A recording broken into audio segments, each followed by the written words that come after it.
Hello, gorgeous, and a warm welcome to Accepting. In this episode, we are honoring previous guests who took their time and energy to really kindly share with us their wisdom. And it was a couple of years ago when I first started the podcast, and their episodes were not shared properly to the world on the platforms.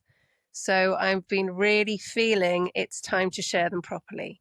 So for Cancer season, all the way through July, and then into my birthday month, which is August, I'm going to be sharing the beautiful episodes I had with wonderful guests that came on and shared their gorgeous wisdom. So get yourself comfy, get a cozy drink, and let's dive in.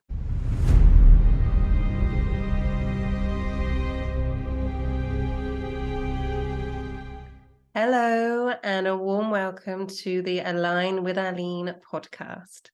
I am delighted and honored to be with the wonderful Patricia Tabares today. Now, Patricia has 25 years experience training, teaching, inspiring in astrology, in runes, in flower therapy. She also works with hands-on healing for 20 years. And she has a very beautiful school called Avalon Escuela para el Alma.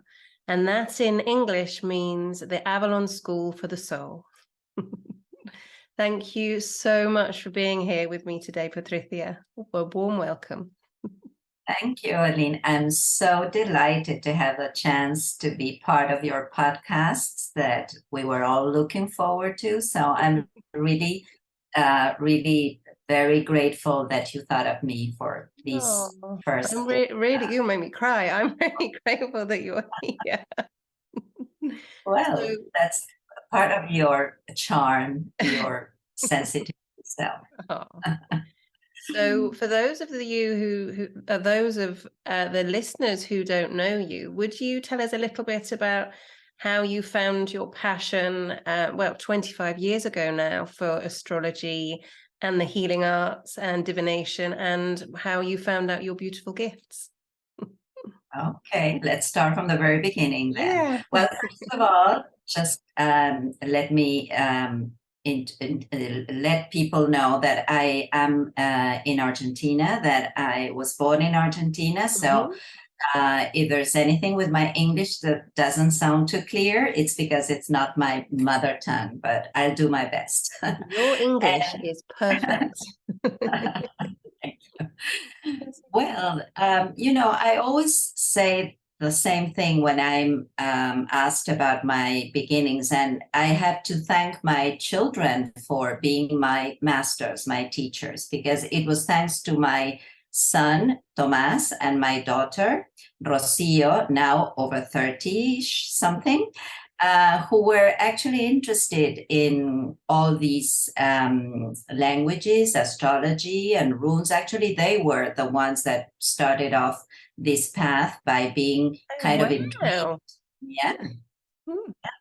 And so it was because they wanted to study and they were interested in these disciplines. I sort of guided them along where to study, how to get started. And it was funny and very interesting because they just started for a very short while, and then they handed over they me, guided you there and then passed you the torch. Exactly. That's the word. Yes, exactly. So so it is with their kind of view that I realized that there was something else that was part of one's own evolution and development. So that's how I got started. So I studied astrology because my son, as I said, wanted to study astrology. So he said, I'm interested. We started looking for places and reading books. And then all of a sudden I said, this is what I really am interested in. With my daughter, it was a little bit more painful because it was due to an accident she had. She lost part of the side of her right eye. And this is directly connected with the myths connected with Odin and the runes. And it was because of her own search for understanding and answers that we together got into the world of runes. And then she again accompanied me for one or two lessons, and then she gave up on it. And I was absolutely captivated and thrilled with this world. So that's how I started. Wow, so that's incredible. Your daughter had an accident with her eye that led you to the Yeah. runes. My Yeah. goodness. There's a book there Yeah. somewhere. And she was so wise to understand that there was a what for in that Yeah, episode. And that's incredible. So she how, understood. sorry, excuse me interrupting, but how old were your children when they discovered?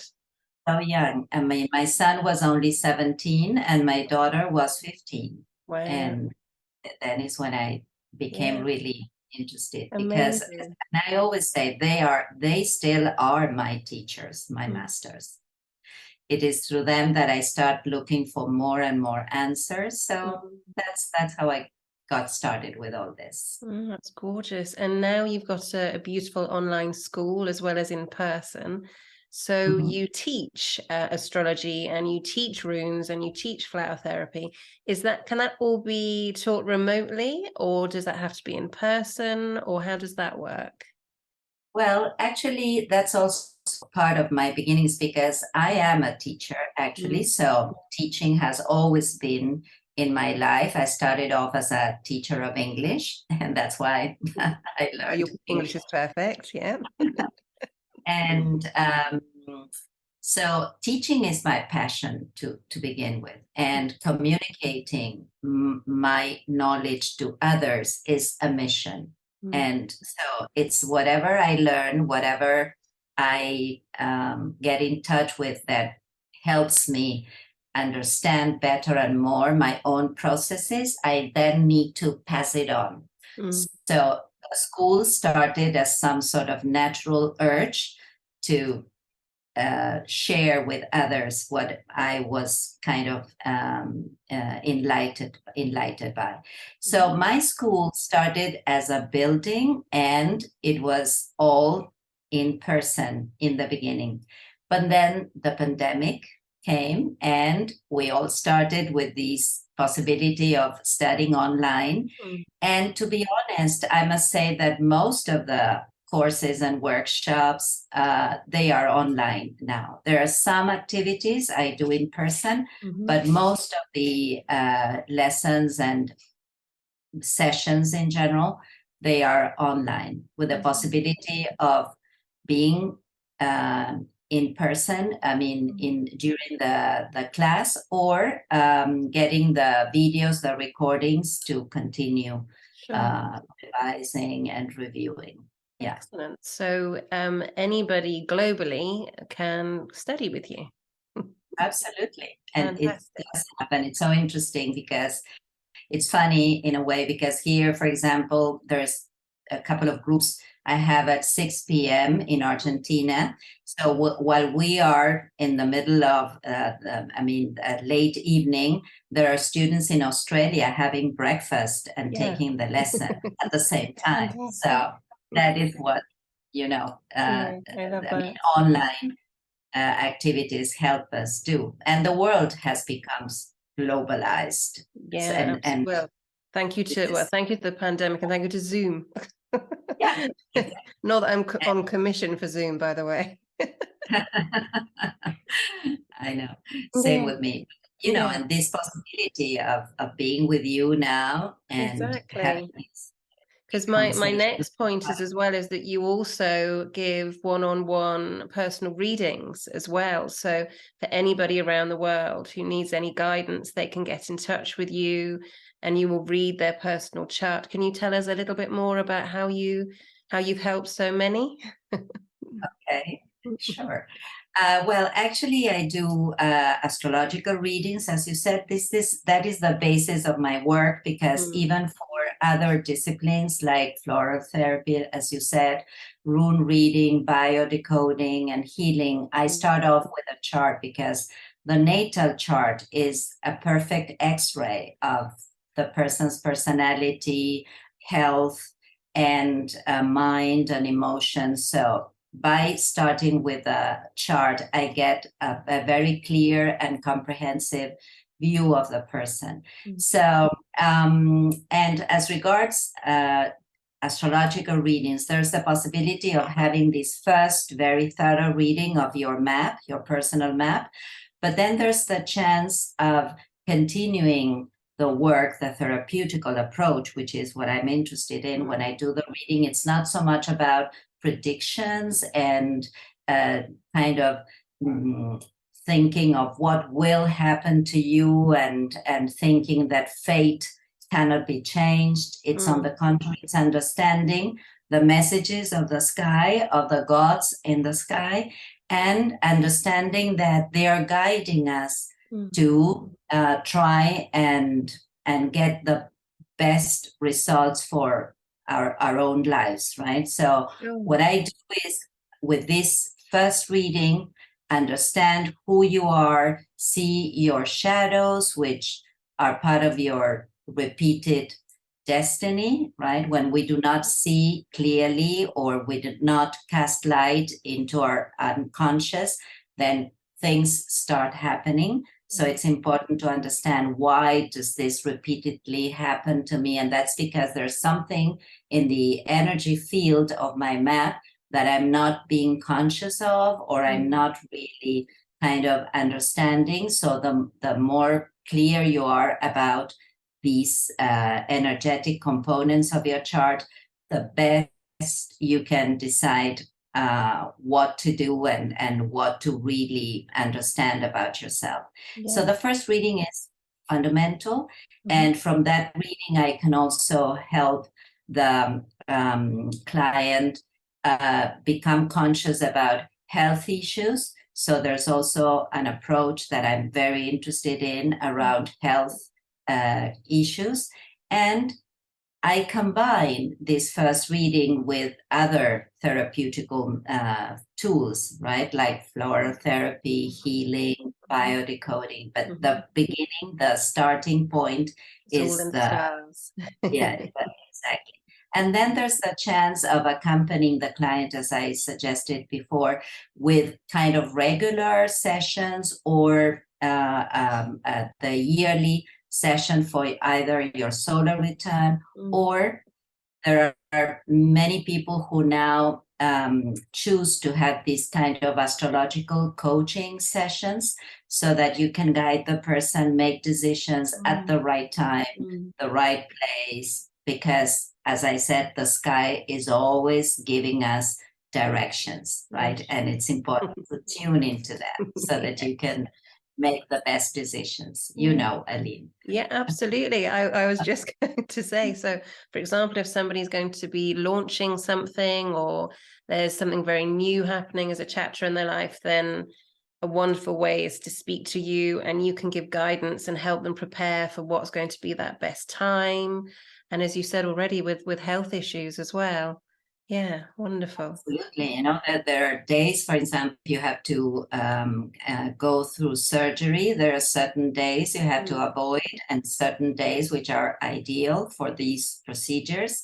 And as you said, the same, you want to launch a project, and there are kind of windows during the certain months that are the best for taking that sort of action, or when to wait and when to take your time and probably work within yourself rather than acting out. So that's the idea. So I would just like to say I 1,000% recommend Patricia. And I will put all the information underneath the podcast, so you can get in touch with Patricia and organize how you would wish to learn, train, and be guided by her. Okay, so what I'd really like to talk about, actually, biodecoding, first of all, if that's okay. And then I'd really love to talk about any advice that you have for this year. But first of all, could you please tell us a little bit about what is biodecoding? Well, that's a very interesting approach. Actually, it's a pioneering technique. It's quite new. And it helps resolve some underlying bio-emotional or ancestral components that sometimes affect our health, mental, emotional, and physical. You know, there's always a why a person develops a certain symptom or illness, or these repetitions of I cannot make money with my work, or there is this repeated succession of painful relationships that the person feels is always getting into the same vicious circle, always choosing the same person, or the same kind of people, and then having kind of to suffer through it all. So when the mind cannot really understand what is going on, and traditional medicine or traditional psychological procedures do not help you get the answers, here is where this complementary therapy comes in. And as I always say, all the therapies I work with, floral, healing, biodecoding, they are complementary therapies to any other procedure that is required, right? If a person comes down with a serious illness, important that you follow your doctor's instructions, but we can help a lot put light into things that is like they are beyond your consciousness or your control. So many times, say, let's take an example with abundance or lack of resources, a person that keeps kind of losing money or not being able to have a healthy relationship with money. If we go back into the family tree, into the ancestral information, there definitely will be many stories of wrong dealing with money, or bankruptcies, or frauds, or criminal activities. So there's always there that leaves problem. That leaves some memory in your cells. So the idea is to go back into those kind of incidents or stories and heal them and release them, right? And purge. So it's almost like there's an imprint from ancestors that we don't physically know about or have experienced in this life, but it's gone down, if you like, the bloodline and the spiritual line, and it's there in the ether, if you like.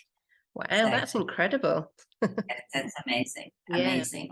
For people that feel that there's no passion in their lives, that they feel like almost like dead in life, they are repeating the history or the story of our ancestor who died young. So you are kind of loyal to that death. And then you don't feel there's blood running in your veins, and you don't feel that you are part of that life, right? Because you are kind of being loyal. That's the way we put it, to that early death. Loyal to the repetition of the pattern. That's incredible. Exactly. Wow.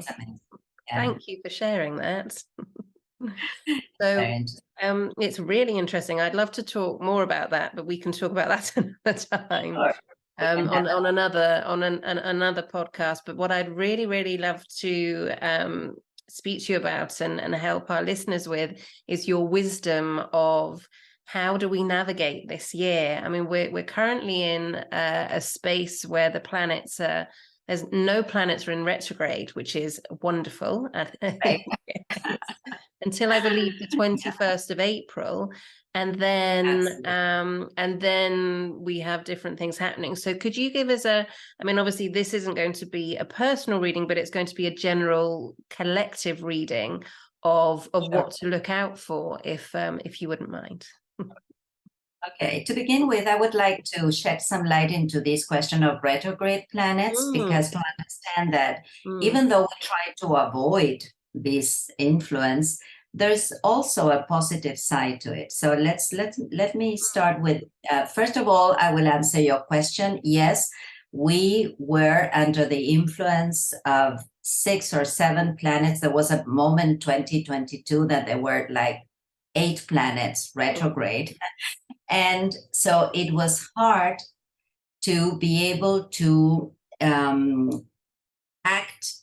I don't know how to put it. I'm thinking in Spanish and translating into English. It's like there was more of an inner process going on, like a revision, a reviewing, reconsideration, and sort of many doubts. It's like we wanted to start acting on things or doing things and putting things into action.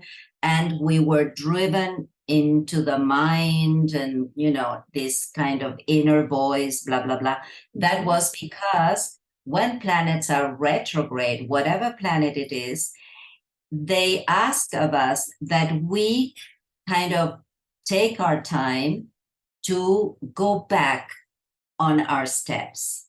And be it the way you have structured or built something, that would be Saturn, for example. Saturn sort of guides us into finding a structure, building, becoming responsible for something, taking our time, becoming more mature, right? Working hard. That is Saturn. When Saturn is returned, you have to do all this inside yourself. Take your time, think about how responsible you've been, how committed you want to be, if what you want to build around or on is what you are supposed to be doing now, or you have to wait.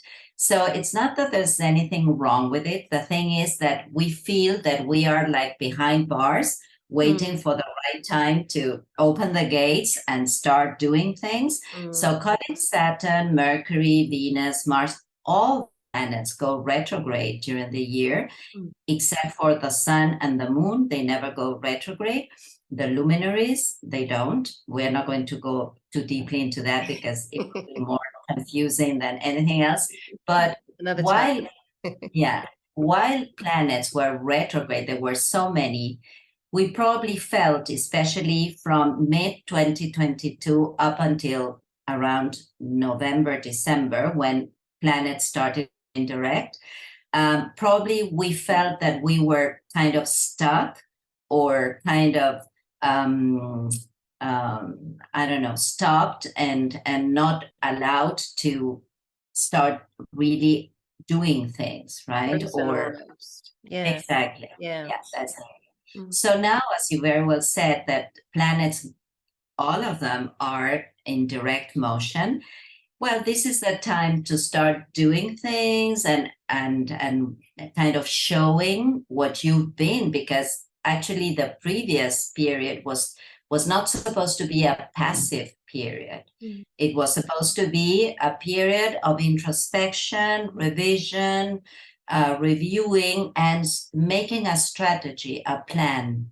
Now the plan has to come out, and we have to start showing the world what we were so much thinking about or reviewing or planning. So this is a great time, guys, for launching things and making your trade known to others and starting that plan or project that you very much wanted to start at one point or another. Now is the time. And of course, planets will start going retrograde. But again, they're not going to be retrograde all at the same time. I even actually wrote down that it's a long list. So there's no point in actually having that information now. But when you learn or read that a planet is retrograde, do what I suggested. Whatever function that planet plays, do it as a kind of introspection period and make the most of it, because that is what retrograde planets do. And when they go direct, they say, okay, now you should do something with this, right? Yeah. So that is what this means. Wonderful. Well, thank you for sharing that, because there is this real stigma, isn't there? Oh no, it's in retrograde. So basically what we do is we go inwards and we go introspective and we feel what really works for us. So How would you suggest we do that? Would that be through journaling? Would that be through meditation? Is there anything specific? Would that be working with you with runes, for example? What would you suggest? How would that be?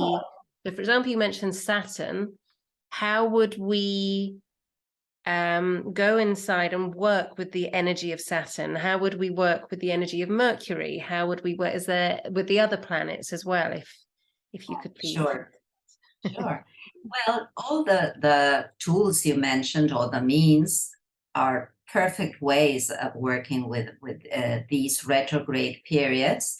And whatever way you feel resonates with you, because as you said, turning to magic, also working with planetary magic, which I do and I love. And it's like invoking and connecting deeply with the energy of each one of these planets, and doing our rituals and connecting deeply and inwardly with the messages of these gods, actually, which is actually what they are, right?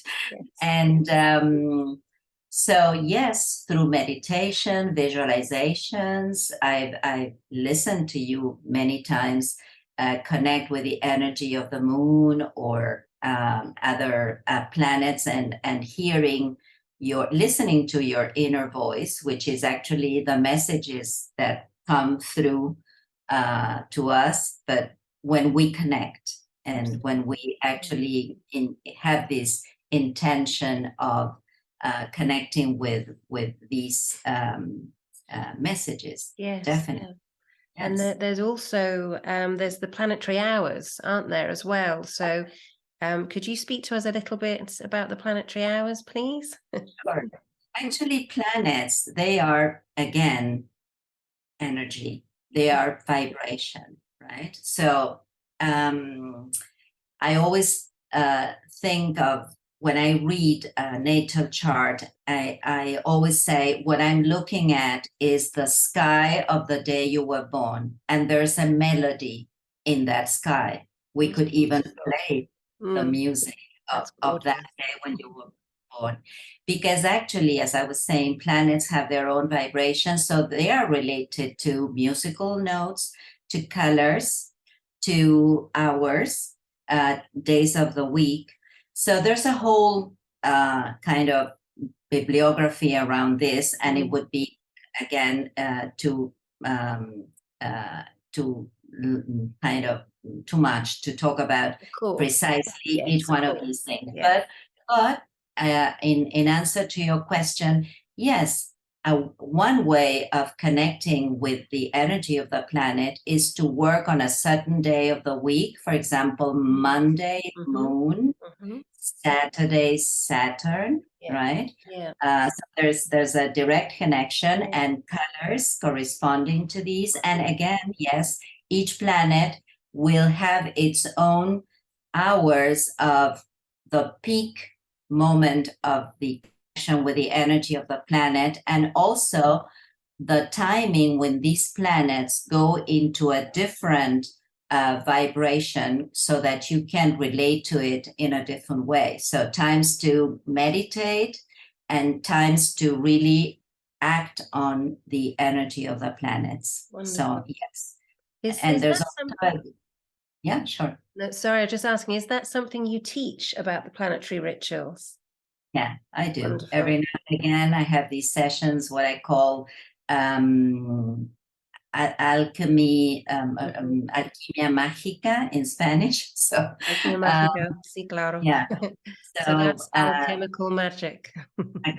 Alchemical magic. That is it. Yeah. So there, I work with different kind of sigils, and sometimes with planets, sometimes with other sigils or spiritual entities. But the idea is to really, again, resort to these means to work with this information at a different level. And yeah.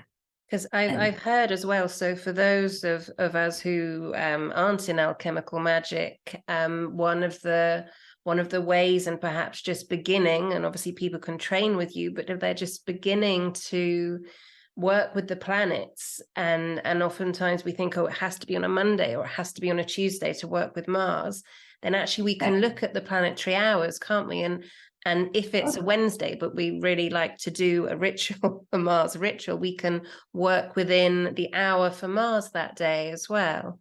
So exactly. yeah. That is definitely it.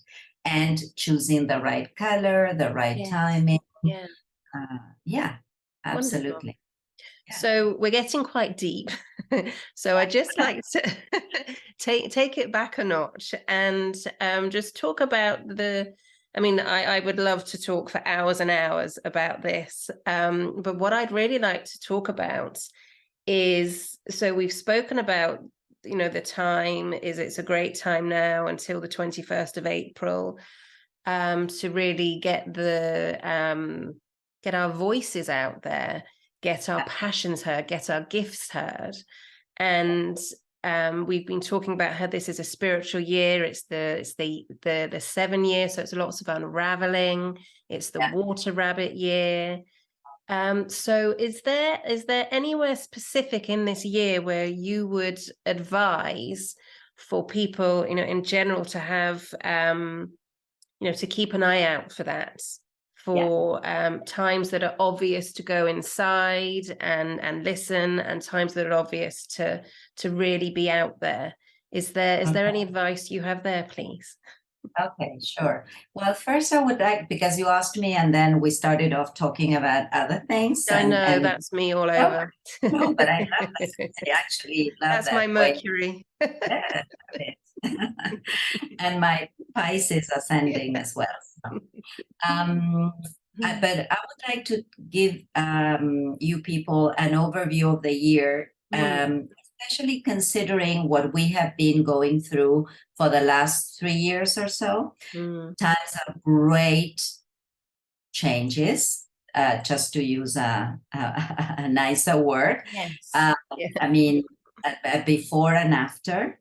And 2023 is a transitional year. Probably, even though there will be very impactful events and things happening in the world as they actually are, and in terms of especially natural disasters and weather conditions that will be hard to cope with, and nature kind of expressing its anger for how we human beings have been misusing natural resources in general. So that will continue, because that is part of what was triggered by the end of 2019, beginning of 2020, during the pandemic, and all we learned, hopefully, about what was being said to us human beings.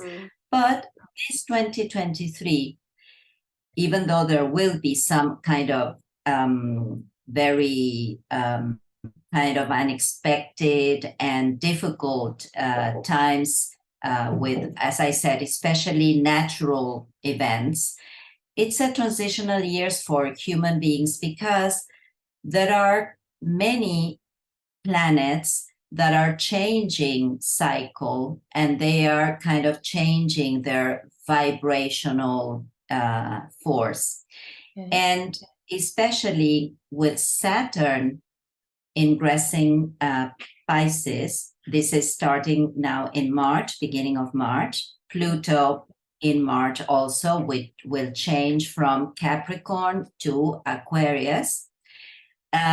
Jupiter will go from Aries to Taurus. So all these slow planets are kind of finishing a cycle, a very long cycle, and starting a new process. So let me talk a little bit about that. Because, for example, the last time Saturn was in Pisces was around 29 years ago. So what does Saturn in Pisces will bring to us? To begin with, a sort of uncomfortable tension between Saturn is structure, order, reality, whatever is pragmatic and consistent. That is Saturn. And Pisces, quite the contrary. Pisces is resonance, connection, vibration, anything that has no shape or form, everything that has to do with love and compassion and empathy. But it's like floating on the seas, on the oceans, with no limits or no borders. And Saturn is order, limit, structure, clarity, reality. Put your feet on the ground and make sure you are connected with this. So there will be Saturn will be in Pisces for 2.5 years. So there's something. I didn't raise my hand. Something happened. I love when it arrived, because it's just it's signifying how important it is. I was trying to be very yeah, and that was really, yes, it is. Yes, that's Saturn speaking. No, I haven't touched anything. I didn't touch anything either. Magical. Well, we do believe in these things. So absolutely. Let's listen to Saturn's. Yes. Attention. There's a, again, it appeared on my screen. How amazing. No, that, yeah, incredible. It's, I don't see the hand now, but is it on your screen now?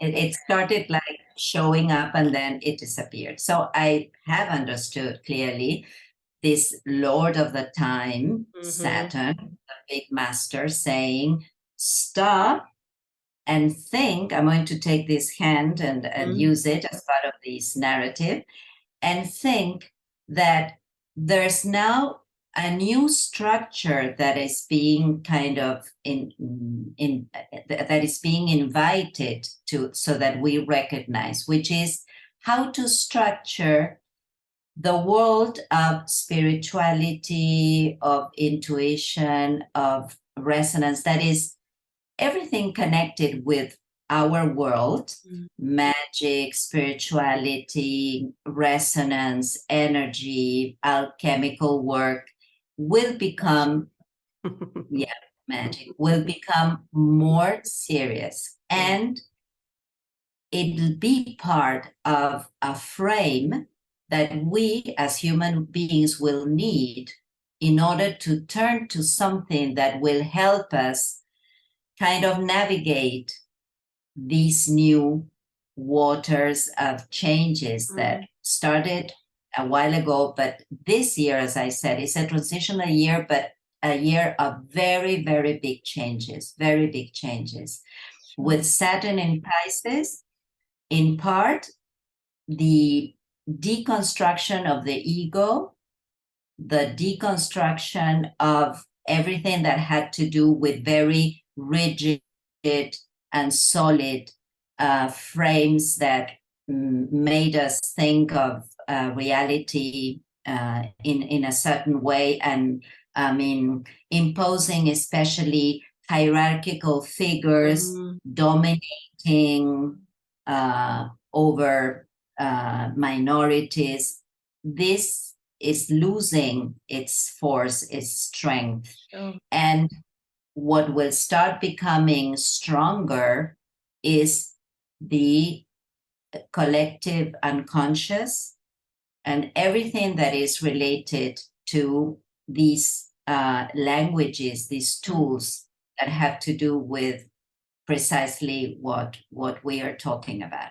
That is all complementary therapies, everything connected with the unconscious will become serious stuff and will be acknowledged. So it will not be surprising to hear some authorities recognizing the importance of all these disciplines that we have mentioned and many more. It would not be surprising that floral therapies or family constellations become part of some formal kind of institutions or ways of dealing with different conditions, right? So because we're moving forward. Sorry. Yeah. I And don't I know. was No? just going to say, because we're moving towards the divine feminine, so it's the gentle changing and all about balance. So away from patriarchy towards matriarchy, but still having, it's not all about one or all about the other, but it's, and as you've mentioned, we're coming into Pisces, Aquarius, and it's all that very gentle energy. So yeah. Yeah, actually, I like what I love what you're just saying, because Saturn is the archetype of the patriarch. But Mm, in Pisces, this is the energy of the goddess. So it's like the merging mm, of this mm. goddess energy into one. And we're going to start connecting with this more firmly, more Oh, clearly. yeah, yeah. Obviously there's always like the dark side to it, which is many people will start kind of feeling that they are more confused than ever, that they find it hard to put solid ground to their dreams or their Mm. and especially for those who resist. Yes, I had resistance. That was my, yeah, yeah. That's Mm. right. So the idea is not to resist and not to kind of fight against this sensitivity, this empathy, this Yeah, compassion that yeah, will become kind of fundamental, yeah. because we are moving into the Aquarius age. Actually, there's a whole discussion. Are we already in the Aquarius age or not? Well, technically, there's still couple of hundred of years more to Okay. define the Aquarius age, but we are already in Mm. the midst of the Aquarius energy, and that is the collective. That is be realizing and coming to terms with the idea that we are not isolated beings, that we are not isolated egos, that we are part of a collective, Mhm. and that what was in the past, this kind of um, uh, Separation. yeah, Yeah. separation, yeah, absolutely, is now kind of moving into a very different dynamics. Like we are all one, Mm. but it's important to think in terms of complementary opposites, because the complementary opposite of Aquarius is Leo. So it's not a question of kind of forgetting the Leo energy, the I am who I am, and I want to shine, and I want to show who I am, I know, what I want to share with you with passion and enthusiasm, Mm. but inside or together with others. Yes, you So mentioned it's like complimenting. Yeah, yeah. implementation, Mhm. right? So that's it. That is what exactly Aquarius is asking of us. Mm. Don't forget who you are and the talent that you have and your own shine, because we need this individuality to be part of the big collective, right? Wonderful. So Yeah, it's yeah. it's both energies coming into action. And well, I take advantage of this to say that Pluto, that was in Capricorn for since 2008 up until March 2023, so Mhm. many years, Pluto in Capricorn, is now stepping into Aquarius, but only for 3 months. And then we'll go back to Capricorn up until the end of this year to start the new cycle and big one in 2024, Wow. when Pluto will be in Aquarius for 20 something years, 24 years, I think. And what does this mean? Pluto is the planet of power, dominance, transformation, and empowerment. Mm. So power is moving hands, changing hands. And the power will be now through Aquarius in the collective, in this kind of wholeness that we are as human beings. Mm. But it will start off with a number of rebellions and revolutions, drastic changes, and the unexpected, right? Because in order for things to change thoroughly to begin with, it takes a long time. It's not an overnight process. That's why we need slow planets to show us what the changes are. But Pluto, when it comes into the scene, it comes as a sort of superhero and in a very kind of radical way and without any compassion, brings in the changes that are necessary. And Pluto says, I come to destroy whatever is no longer necessary. I come to put an end to whatever has completed a process, but it is a process of death and rebirth. So many things are dying in order to be born or to start in a very different way. But this change will be kind of dramatic, yes, somehow or other. So do you feel we're in very much a moment of remembering who we are? It's not a case of you have to completely change everything about yourself. Would you say it's unraveling and just remembering who you are? Yeah, exactly. But again, the word resistance. Yes. The idea is not to resist these deaths. Yeah. Because Pluto brings the most creative energy you can imagine. Oh, beautiful. We are born as human beings because of Pluto when during the encounter between two beings, the orgasmic moment is Plutonian. Wow. And it's because of this orgasmic and strong and imposing energy starts, new life is created. Sex magic.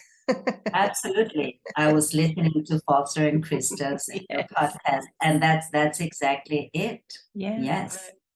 Amazing. So, yeah. So these events that we are now witnessing, for example, this earthquake in Turkey, and for example, and floods and natural disasters. Sure. Well, they are actually part of this Uranus in Taurus that entered, Uranus entered Taurus in 2019 and will continue for 7 years.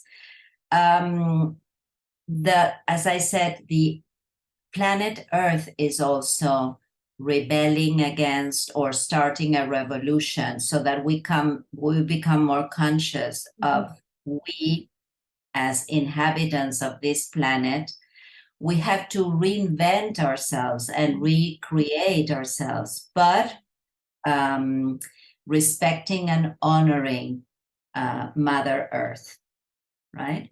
Yes, so there's a huge movement in veganism, which is wonderful, and for me it felt surprising, but it makes so much sense because you've just explained it so beautifully about respect and consciousness for the planet. It's within us, isn't it? It's the change for respect. Yeah. Sure. And I mentioned Uranus because Pluto and Uranus will be communicating with each other in a very magical and beautiful way, because the planets, they communicate with each other. They start a dialogue between them with through different energies. Some are more tense and difficult, and some are more fluid and more gentle.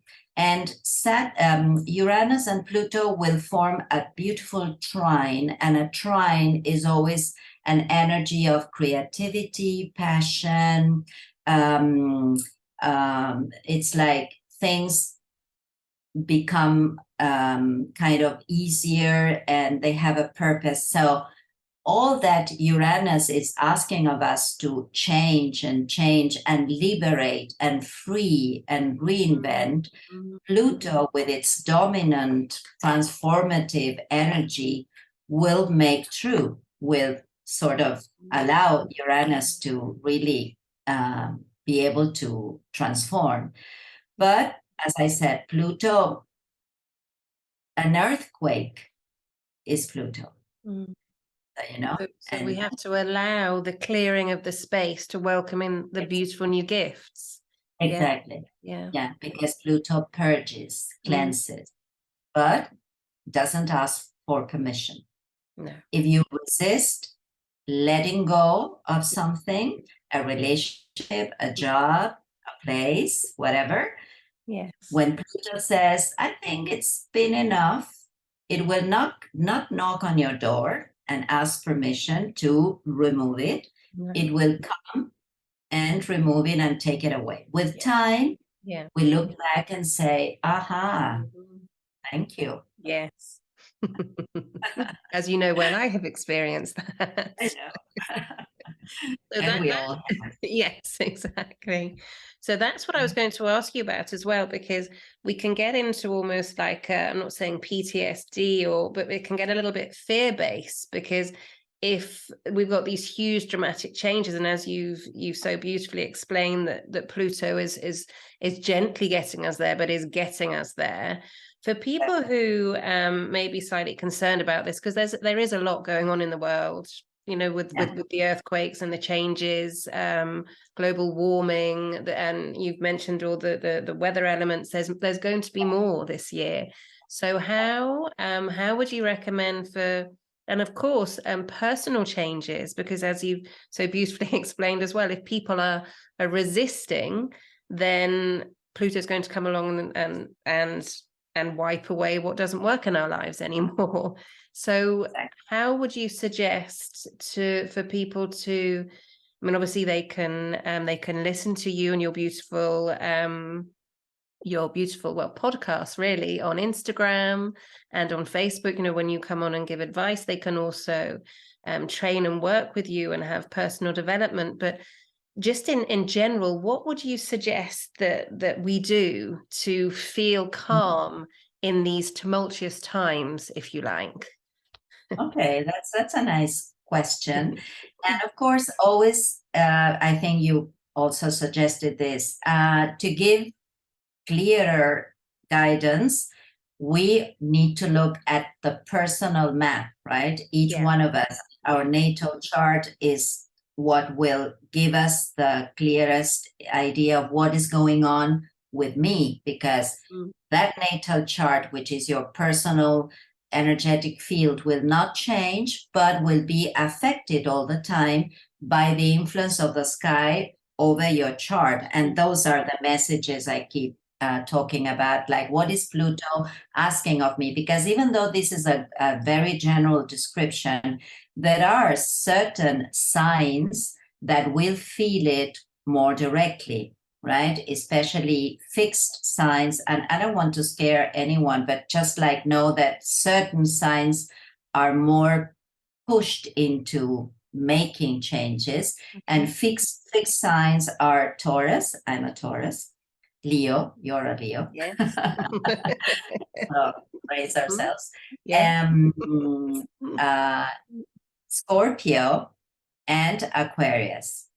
These are we all are, because even if it's not your solar energy, there is a Taurus energy in your chart somewhere, Leo, Scorpio, and Aquarius. But if your ascendant is in any of these, or your lunar energy, the moon, or the sun, the solar energy, these are the signs that are more pushed into accepting and kind of go with this flow of no resistance, big changes, reinvent yourself. And in order to reinvent yourself, you need courage to let go, to free yourself and liberate whatever has been a burden on your shoulders.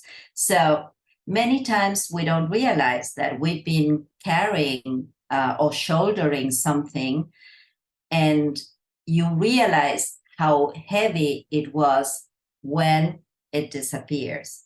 So the idea is for especially these signs, to think very deeply. I mean, what is it I've been carrying along that I no longer want? And there's a lot of liberating energy in this process. There's nothing bad or wrong. On the contrary, the thing is, if someone invites me to jump off the roof, I would not want to do it unless I have some special device, right? Yes, parachute. The parachute is the guidance. Exactly. Yeah. Exactly. So how can I best organize myself to go in the direction of those changes? But back to your question, in how to prepare ourselves, even though these are the signs that are more affected, I think it's for all of us to understand that the sky is changing its narrative, and that we, as part of that narrative, we have to change also the approach to our life. So by changing perspectives and changing your narrative will help you bring about those changes, right? Yeah. So, and with Saturn in Pisces, resort to all kind of complementary alternative tools, because that is the material that will help us best brace ourselves for these movements, for these changes. And would you suggest more time alone as well? For example, when it's just happened a moment ago, actually, when I'm on podcasts or I'm speaking with something that I really feel, I've been told that needs to be shared, noise starts happening around me. And sometimes it doesn't, oftentimes it does. And it's really interesting, because it's like a reminder there are distractions, but keep in your path, keep with that process. Exactly. Is there anything you'd like to say on that at all?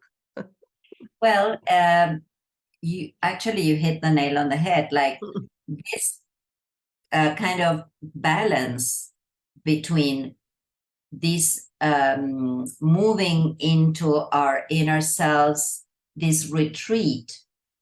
This is with Saturn in Pisces, like trying to find this kind of balance, or this kind of center that we need to regain again, because there will be many things happening, many unexpected occurrences. So we need to go back into ourselves and our essence, and meditation, music, silence, connection with nature. Obviously, those are beautiful ways of getting back into our inner selves.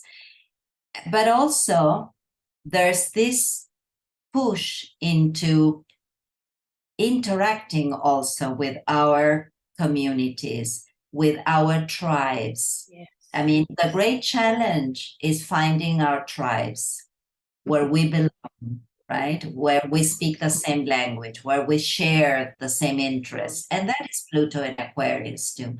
The power, the force of the collective. But the collective, also your personal collective, right? Who do you feel you resonate with, or you can talk about the things that worry you?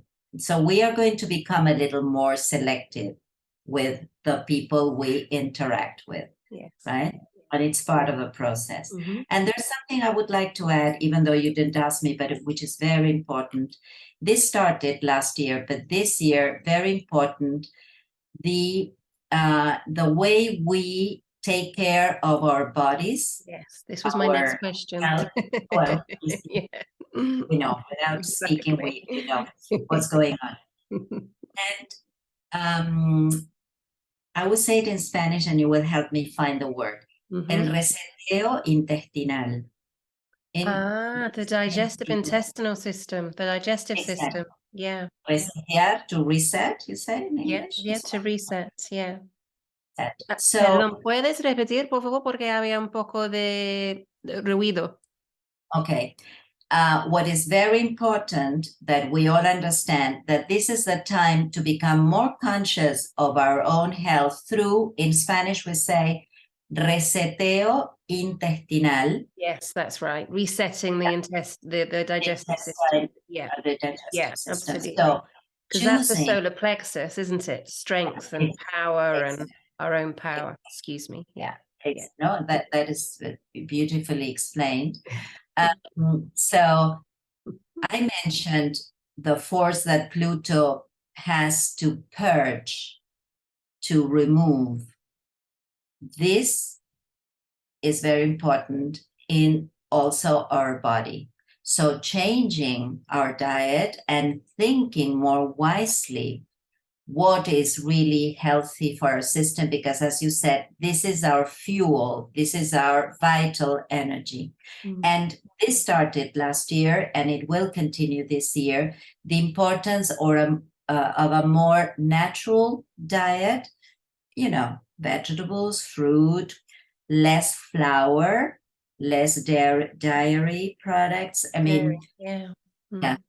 The body will really be very grateful if you start paying attention to this. Sure. So more plant-based, less gluten. Yeah. Exactly. Yeah. People have been complaining more and more how badly they've been feeling. And this probably like 10 years ago, it wasn't that common. There were many things happening, but especially since the pandemic, I've been listening a lot, people feeling strangely different in terms of digestion, things that do not agree with you anymore, and they did in the past. This is Uranus in Taurus and Pluto working around this cleansing. So, yeah, very important. So cleansing the mind, the body, and the soul. Exactly. Absolutely. Purging. So celery juice. Yeah. Excellent. And then you have to be also flexible and also listen to yourself, because what is good for you might not work with me. Yeah. There are certain vegetables that do not agree with me and they are fantastic, but really. So pay attention to what really, because also Taurus is also finding pleasure. I love this concept because I'm a Taurus. So don't forget to find pleasure in your daily life. What really you enjoy eating, people you enjoy being with, like making your senses more acute, what you see, what you hear, what you feel, what you touch. The variety of life. Yeah, the spice of life. Yeah. Life. This is also what Uranus in Taurus is saying. Reinvent, recreate yourself, liberate yourself, or whatever does not give you this sense of pleasure. There will be a very nice Venus in Leo this year, and we can talk about this some other time, but it'll be a period of reconnecting ourselves with pleasure, enjoyment, love, sensuality, creativity. This will be a very nice period too that we can talk about another time. I was going to ask you about that because we're nearly out of time. I know that there's no such thing as time, but we are nearly out of time. Because it's very much a year of self-care, but also real self-love as well. And I love that Venus is going to be in Leo, and perhaps we can dedicate a whole episode with you to talking about that. That would be really wonderful. I think it's going to be a very interesting time to reconnect ourselves also with our bodies, with our sensuality. Creativity, sensuality, really I can't even think of the word in English at the moment. So no boundaries, but obviously healthy boundaries, but not creating boundaries for ourselves, just being free. As you've said, liberation, freedom, and moving in our bodies and feeling what's wonderful for us. Yeah, I love that. And going back to touching ourselves more, because in the pandemic we were isolated. Yeah, Saturn everybody's like this. Saturn in Capricorn, right? Very strong, thick boundaries, isolation, loneliness. Yeah. Now it is the time to get together Be and tactile and a hug. hug and kiss. Yes. Enjoy Yeah. the rubbing of skins. Lovely. That's what is coming to. Yeah, Gorgeous. absolutely. Yeah. So thank you so much for being here. It's been, I can't tell you, such an honor. I wish you so Thank many you. blessings for your school, for your trainings, for your teachings. I love you so much. And also your website will be coming out around about the 20th of February, I believe, as well. So I'm going to put all the information about you, how people can get in touch. And I know that will be the perfect time for your website to be launched as well. Yeah. And everybody, yeah. So you'll be sharing more as well, because obviously, as you said, you're Taurus, so you'll be sharing more as well. And I would love to have more conversations with you, and I'm sure all our listeners would as well. Thank you, Eileen. I want to thank you for thinking of me for this kind of exchange of very kind of insightful ideas, because I also thank you and honor you for all that you bring into my own kind of work. And it's so nice to see you and do things together. So I'm very thankful too. I'm so grateful for you. Thank you so much. And thank you so much for listening. And as I said, we will share everything so you can get in touch with the wonderful Patricia. Have a wonderful week, and we will see you next week. So much love, Ho. And thank you again so much to Patricia. Thank you, Ho.